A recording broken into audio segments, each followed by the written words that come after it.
श्रीगोदास्तुतिः।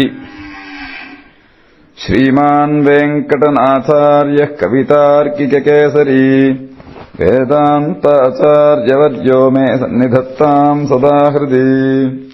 श्रीमान् वेङ्कटनाथार्य कवितार्किककेसरी वेदान्ताचार्यवर्यो मे सन्निधत्ताम् सदा हृदि।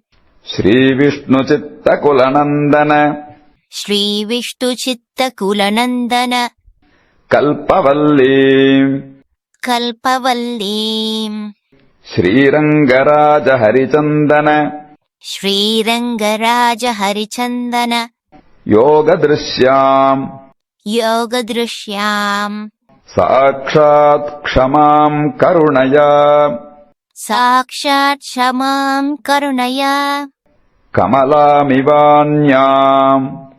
कमलामिवान्याम् गोदामनन्यशरणः गोदाम् अनन्यशरणः शरणम् प्रपद्ये शरणम् प्रपद्ये।